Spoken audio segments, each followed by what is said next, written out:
Hello everyone, Coach Jay here. In this episode, we're going to talk about what is short selling. So what is short selling? Short selling is the opposite of going long on a stock for profit. Traditionally, investors buy stocks with the intent to sell at a higher price. So short selling, or borrowing shares of stock from your broker, is what you do as a trader with the plan of the stock value going down.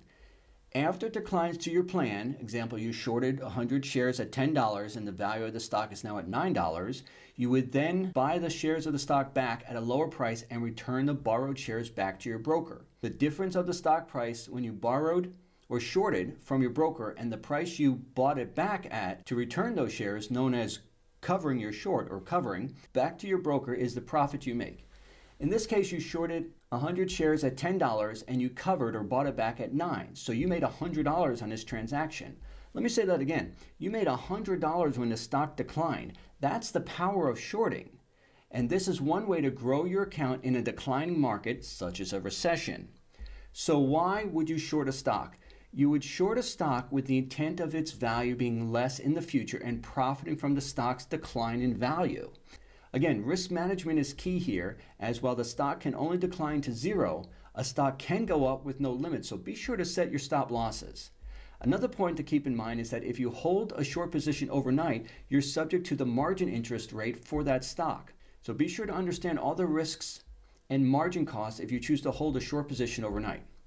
So when do you short a stock? Well, the plan for shorting should be the analysis of your RSI, which would be showing extremely overbought, meaning that the RSI indicator is above 70, and a clear indication that the stock direction is going downward or very bearish.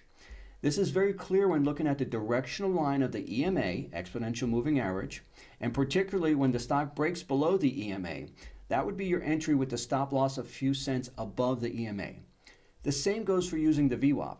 In a long position or buying and planning to sell a stock at a higher price, we look at the bounce off the VWAP for confirmation of support or a floor, and that bounce would be our entry point with a stop loss a few cents below the VWAP. For shorting, we look for signs of resistance or ceiling at the VWAP, and this is the middle VWAP, and that bounce would be our entry point with a stop loss a few cents above the middle VWAP. So how do you short a stock? We'll simply select the sell button and you will see a negative shares, which means you are short the stock. Keep in mind, not all stocks are shortable as indicated here, showing HTB, hard to borrow, or ETB, easy to borrow. So while there are many benefits of shorting, when the direction, trend, and momentum is indicating the decline in value, such as lower highs and lower lows, the key is always to be sure to identify your entry, exit, and stop loss.